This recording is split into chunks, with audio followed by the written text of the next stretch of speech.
This week on ANN, the Adventist Churches Association for Members Who Serve in Public Office expands to Brazil. Students from a Seventh-day Adventist Academy in Egypt undertake a massive garbage removal initiative that leaves a lasting impact on its community. And see a full report of the Adventist response to a devastating environmental disaster in Brazil. These stories and more coming up.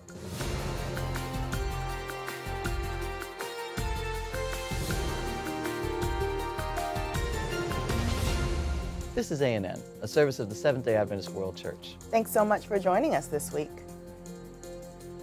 First in the news, earlier this year during the meeting of the denomination's highest governing body, also known as General Conference Session, we reported on the inauguration of the Seventh-day Adventist Church's network for members who are political and civic leaders. The World Association of Adventists in Public Office is a worldwide organization that was formed in San Antonio, Texas by an international group of 21 Adventists in public office. The group includes ambassadors, legislators, state ministers, members of international bodies, and members of the judiciary. Earlier this month, WAPOA expanded to the South American nation of Brazil. Nearly 60 Adventists met in Sao Paulo to discuss opportunities and challenges of church members who hold political or civic office.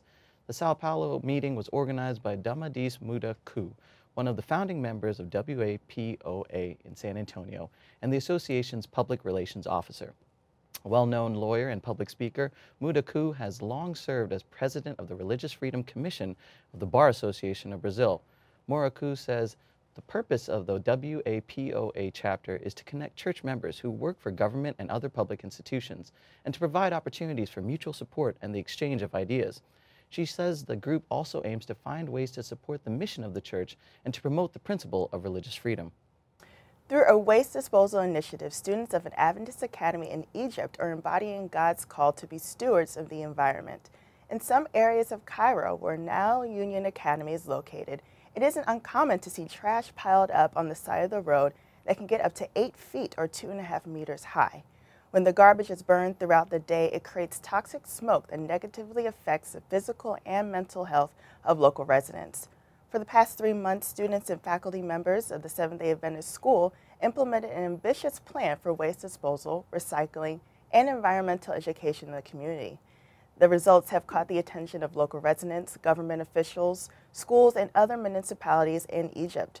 Nilson Freitas, an Adventist and environmental management expert from Brazil, who was brought in by local church leaders to tackle the garbage problem, said, quote, "The number one public health problem in Egypt today is sanitation.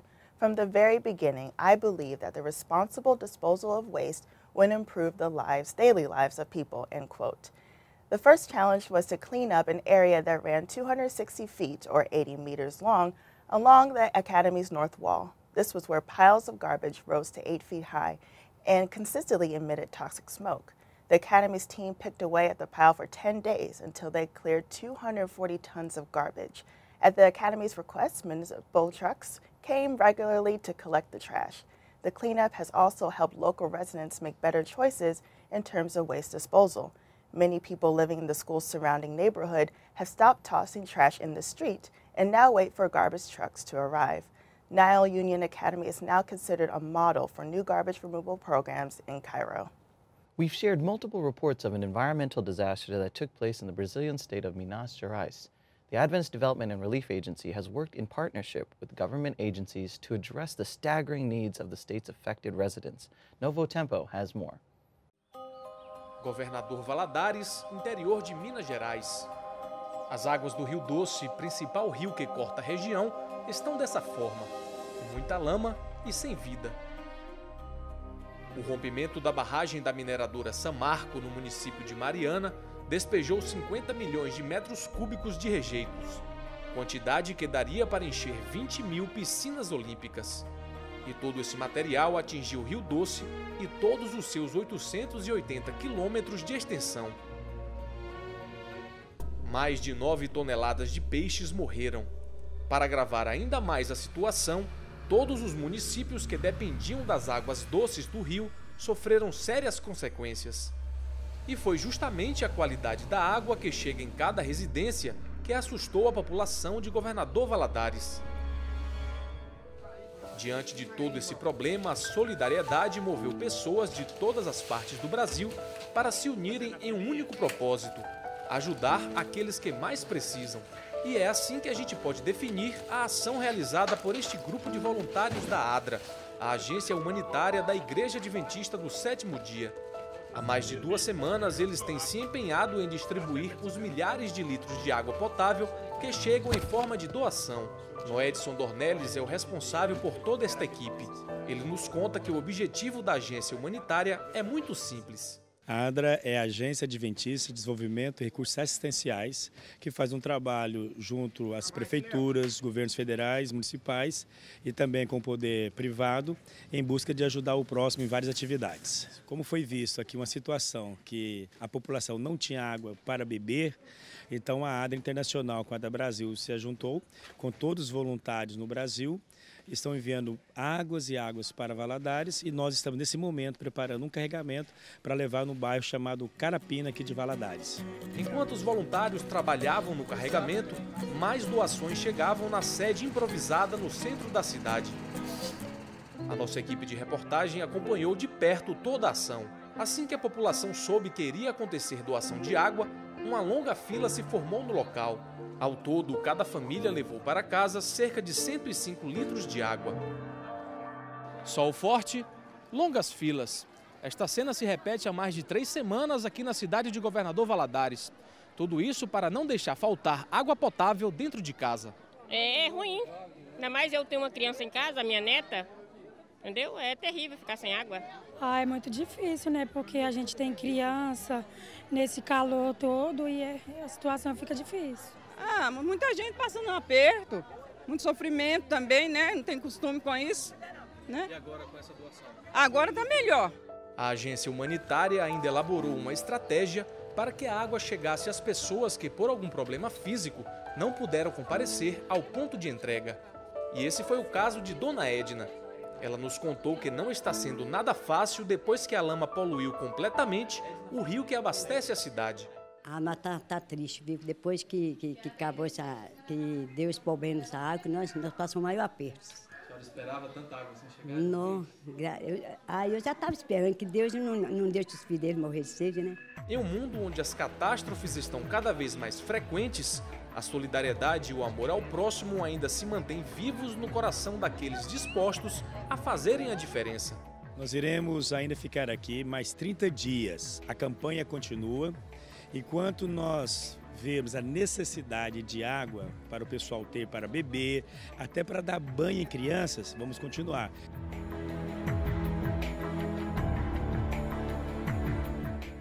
Nearly 200 people in the capital city of Côte d'Ivoire raised awareness of domestic violence earlier this month through various public activities. The Women's Ministry Department of the Seventh-day Adventist Church of the Ivory Coast organized a 3-day event in support of the denomination's End It Now initiative, which seeks to prevent and support women and children who are victims of abuse. Participants of the event marched through the streets of Abidjan while playing instruments and holding banners advocating for the end of abuse. Participants distributed gifts and resources about the church's ministry for violence prevention to local residents. Event organizers also held an open meeting to share information and testimonies relating to this topic.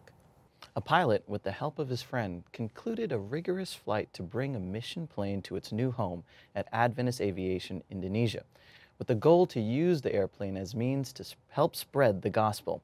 Gary Roberts, AAI pilot, took on the mission with his friend Dwayne Harris of the Philippine Adventist Medical Aviation Services, who served as co-pilot for part of the trip. Roberts' trip from Vienna, Austria to Papua, Indonesia included 80 hours of flight time and required stops in almost a dozen countries and permits for 17 countries. Emphasis was placed on the transport of the plane because of the territory's plans to minister to the 1040 window. The term 1040 window is used by several Christian denominations to describe a geographical rectangle in the Eastern Hemisphere between the 10 and 40 northern lines of latitude. The area includes North Africa to Southeast Asia, where more than 60% of the world's population live, most of whom have not yet heard the gospel message. Now that the plane is in Indonesia, AAI can continue its work of spreading the gospel in practical ways by expanding its services and transporting pastors, Bible workers, missionaries, and literature to areas inaccessible by vehicles. In addition, they will be able to provide more medical flights for seriously ill or injured people in remote areas so they can access the needed medical care that's available in larger towns. welcome to the end of our 75-hour ferry flight from Austria to Indonesia. You can see the Cyclops Mountains here in the screen, and our base is just at the base of these mountains, so I'll let you see our landing here and get familiar with our operations just a little bit. Thank you for joining us on this trip and for all of your prayers and support throughout the many days and the many miles. A blessing from God to have made it this far without any major issues. Thank you. Seventh-day Adventist education leaders from Italy recently celebrated an important milestone for the denomination's theological institute in the city of Florence. Villa Alvarez Institute of Biblical Culture celebrated its 75th anniversary last month. The institute has molded the minds of several generations of pastors, Bible readers, secretaries, and teachers. Church leaders who participated in the celebration included Mario Brito, president of the Adventist Church's Inter-European region, Lisa Beardsley-Hardy, Director of Education for the Seventh-day Adventist World Church, Odette Ferreira, Director of Adventist Colleges Abroad, and Stefano Paris, President of the Adventist Church in Italy. Paris shared how he hopes the Institute will continue to make a difference in the city and beyond. He said, quote, "My heartfelt hope is that the Institute will continue to grow and lead many people to know the Word of God and also to make a difference in such a difficult society we live in today." He also expressed a desire to see other Adventist schools emerge throughout Italy. He said, quote, "Because where there is education, there is culture and church growth." In reference to numerous terrorist attacks that have recently taken place around the world, Filippo Alma, director of the Institute, shared how he hopes the school will help usher peace to the world. Il più giovane premio Nobel per la pace è una certa Malala, pakistana. L'anno scorso è stata insignita di questo grandissimo e prestigioso riconoscimento perché questa ragazza è riuscita come donna a lottare per i diritti delle bambine e perché potessero raggiungere un livello di istruzione adeguato. C'è una frase che mi colpisce che ha scritto di recente Malala: con le armi puoi sconfiggere i terroristi, con l'educazione, l'istruzione, la scuola puoi sconfiggere il terrorismo, che è molto di più. Noi ci auguriamo davvero che la nostra istituzione di formazione, di istruzione teologica, ma non solo, possa contribuire a seminare la pace, visto che oggi ne abbiamo un grande bisogno e il valore della pace è uno dei più grandi valori del Regno di Dio che si muove tra il qui e il non ancora, e noi vogliamo fare la nostra parte. In response to a challenge recently made by the president of the Seventh-day Adventist Church in North America for every member to actively find ways to serve others, a pastor of an Adventist church district in Minnesota decided to organize an event to help refugees. Pastor Doug Hart invited local musicians from various churches in the northeastern region of the state to participate in a benefit concert for Syrian refugees who are fleeing their country from persecution. A men's choir, a teenage Russian quartet, and choirs from local high schools agreed to lend their musical gifts to help make a difference.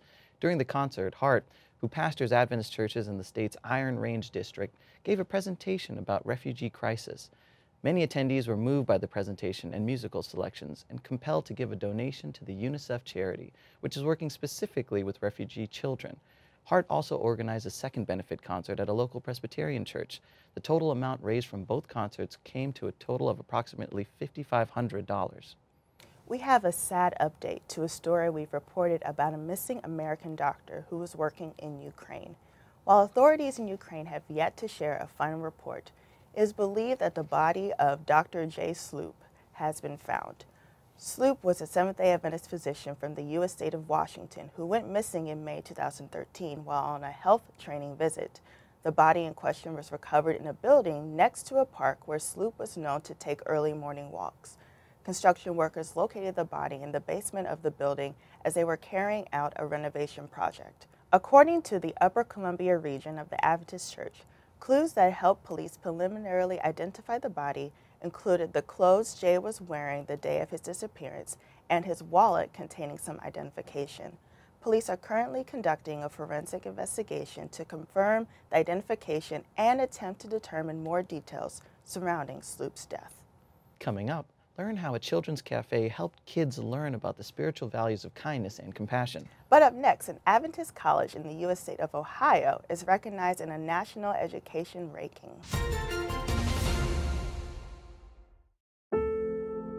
The smell in that room, my husband said, was so strong that he felt like he himself was going to suffocate if he stayed there any longer. And so he rushed over to the crib and felt Simon to see if he was still breathing. And he grabbed Simon and brought him out of the room.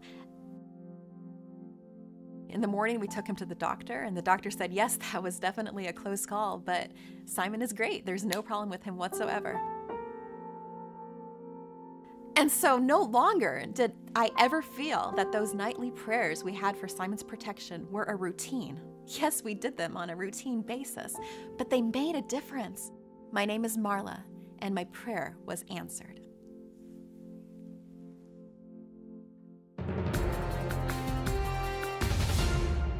Welcome back. And now we have more news from our global church community. A prominent research and policymaking institution in Washington, D.C. last week recognized Kettering College as a school that is a, quote, value-added college. According to the Brookings Institute, value-added measures are ways to compare colleges on a more equal footing by adjusting for the relative advantages or disadvantages faced by diverse students pursuing different levels of study across different local economies.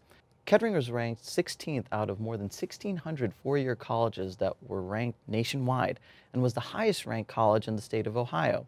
In response to the ranking, the college's president, Nate Brandstater, said, quote, "I'm thrilled that Kettering College is providing such extraordinary value to its students and alumni. Families all over America are placing more importance on the impact a college degree will have on a graduate's career prospects. The study shows that Kettering College does best what people value most." Nearly 100 children in southern Ukraine late last month had a chance to learn more about friendship through a children's cafe. While the Seventh-day Adventist Church in Ukraine recently concluded an evangelistic campaign that launched ministries for women, couples, and young people, the director of the children's ministries in southern Ukraine wanted to fill the void for additional children's activities in the area. On November 29th, the church launched its first children's cafe called Ladonchki, which allowed Adventist members to invite neighbors, friends, and relatives to a free family-friendly event. The purpose of the project was to give children and their guardians an opportunity to learn the spiritual values of friendship and compassion. Children ages 3 through 10 learned lessons of kindness and positivity. They also had a chance to taste delicious sweets, make new friends, learn new songs, and participate in a puppet show. There was also a special program for adults. Parents and guardians of the children in attendance had a chance to hear from a psychologist who discussed the most effective ways of educating children. Adventist youth on the British Virgin Islands were recently recognized by their local government for its work in promoting the prevention of HIV and AIDS. Despite rainy conditions, hundreds of young people of all ages marched through the streets of Tortola, which is the capital city of the nation, and also the largest and most populated of the British Virgin Islands. Adventist youth, accompanied by adult members of the church, held banners advocating for abstinence as the best way to prevent contracting the deadly virus and disease. Participants also wore red ribbons to help promote the message.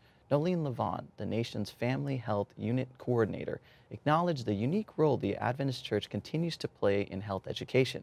She said the Seventh-day Adventist Church is the, quote, only faith-based organization in the British Virgin Islands that have been diligent and consistent in promoting health and well-being, not just health, but holistic health.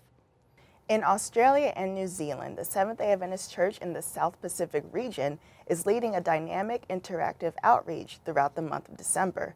The program helps visitors remember the true reason for the Christmas season. Record in Focus has more. People of Jerusalem, now hear this. The Road to Bethlehem gives visitors a glimpse into how people lived in New Testament times and retells the story of Jesus' birth. The King shall be born in Bethlehem. It is something that brings healing. There is a story of a baby that came and actually offers people life. The free community outreach events are coordinated by various Adventist congregations during December. And finally in the news this week, we would like to wrap up our weekly introductions of newly elected communication directors from the Adventist Church's world regions. This week we're highlighting G. Nageshwara Rao from the Southern Asia region. Rao has extensive educational and church leadership experience. He has numerous advanced degrees, including Masters in Economics and Sociology and a PhD in Sociology. Rao has 15 years of teaching and supervisory experience from positions held throughout India. Rao has also served as a board member for various Adventist committees and institutions. He is also a published author in the topics of economic policy, technology, and education. Prior to his appointment as communications director, he served the vast region as education director for 9 years. On behalf of the Seventh-day Adventist World Church, we would like to thank you, G. Nageshwara Rao, for your commitment to working for the mission of the church. We pray God will bless you, your family, and your territory as you serve in this new role. Still to come, the Amazing Facts Ministry celebrates a milestone anniversary. But up next, find out what's in the December issue of Ministry Magazine.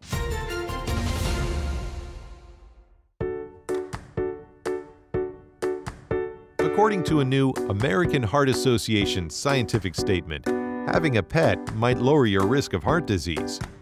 A review of previous studies on the influence of pets on human health found that pet owners tend to have lower blood pressure and cholesterol levels, stress, and incidence of obesity. One study of over 5,200 adults showed that dog owners were 54% more likely to reach recommended levels of physical activity. That's a fact. But there's hope. As you consider your leisure time activities, think about the loving relationship you have with your dog. Not only can pets pull at your heartstrings, but they improve your heart health so you will live a longer and happier life.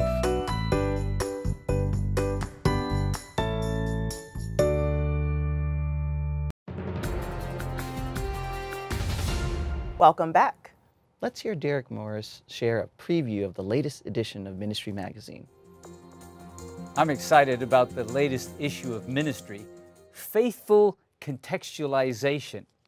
You know, when I was a young lad growing up in England, there were only 1.5 million Seventh-day Adventists, and 42% lived in North America and Europe. Today, only 7% of Seventh-day Adventists live in North America and Europe. So what does that mean for the rest of the world?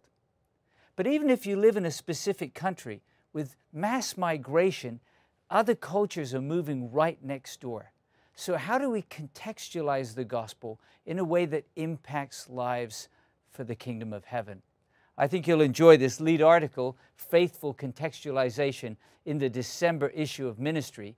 You can go to our website, ministrymagazine.org, and you can read the lead article. While you're there, we have 10 free digital books for you. I love the little book, Power Through Prayer by E.M. Bounds. That one is available, and if you read that once a year, it could change your life. So while you're at our website, ministrymagazine.org, those 10 free digital books are yours for the download. And as you read Ministry, may God bless you to be the leader He's always intended you to be. Make a difference for the kingdom of heaven. This year, Amazing Facts celebrates 50 years of evangelism and ministry. Amazing Facts sent this report. We believe in evangelism, bringing people to Christ. To me, that's still our purpose. Wonderful, evangelistic, God's work piece on earth. The last message to a dying world. The good news of Jesus Christ and changing lives.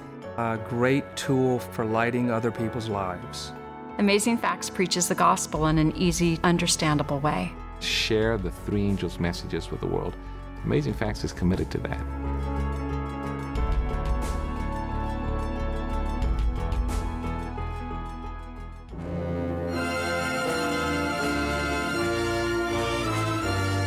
Amazing Facts began in 1965 with a God-inspired concept. Hello, this is Joe Cruz on the Amazing Facts broadcast, facts which affect you. It actually began as an idea in the minds of people like Bill May and Cyril Miller. Bill was the secretary of the Chesapeake Conference, and Cyril Miller was the president. And Bill had developed some Bible lessons. They were called information folders. This preceded the study guides that we have now. And they were very, very popular. The covers, either they were meant to shock you or startle you a little bit, or to make you very curious. And the information folders were written as Bible studies to, again, bring people in into a knowledge of these specific truths. And so they called Joe to become the conference evangelist for the Chesapeake Conference, head up that program, held meetings around the conference, and then to launch a radio program which also fell under the name Amazing Facts. To see this video in its entirety, visit news.adventist.org. And now let's turn to David Trim for a look at Adventist history. This week, learn about the first people to become members of the Adventist Church in what is now known as Sri Lanka. Welcome to This Week in Adventist History. On December 12 in 1922, the Ceylon Mission was organized with missionary H.A. Hansen as its superintendent. The first Adventist converts on the island of Ceylon, as it was then called, today's country of Sri Lanka, had been baptized in 1916, when the island was directly under the South India Union. In 1921, Hansen arrived in what was then the British colony of Ceylon, and the following year he baptized the first 2 converts from the majority Sinhalese ethnic group, and he organized the first local church in the island. Today, the Sri Lanka Mission has just under 3,000 church members. On December 16, 1943, in the middle of World War II, the Missions Division was organized by the General Conference Executive Committee. Because of the war, many mission fields were not able to communicate with their division headquarters, and so the General Conference Secretary, Ernest D. Dick, conceived of the Missions Division. It was based at the world headquarters, but had a dedicated leadership team, and it provided guidance, support, and direction for isolated mission fields right around the world. It operated until after the war, being wrapped up at the General Conference session of 1946. Now today it may seem an item of historical administrative trivia, but actually the Missions Division's coordination and the resources it supplied helped to mitigate the worst effects of World War II in the mission areas of this church. One result was that the late 40s and the early 50s were a time of extraordinary mission growth for the worldwide Seventh-day Adventist Church. And that was This Week in Adventist History. Thanks for watching ANN. Join us next week for more news from the headquarters of the Seventh-day Adventist Church. In the meantime, join our global conversation on Facebook, Twitter, and Instagram. You can connect with Adventists worldwide through more stories, photos, and videos. Visit Facebook/Adventist News, Twitter @Adventist Church, and Instagram @Adventist Church. Our good news for this week comes from the book of 2 Corinthians, chapter 12, verse 9. In the passage, the Lord tells the Apostle Paul, "My grace is sufficient for you. My power is made perfect in weakness." Then Paul says, "Therefore I will boast all the more gladly about my weakness, so that Christ's power may rest on me." That's our program for this week, and remember, you can always visit news.adventist.org for daily news and videos. Until next time, God bless. Take care.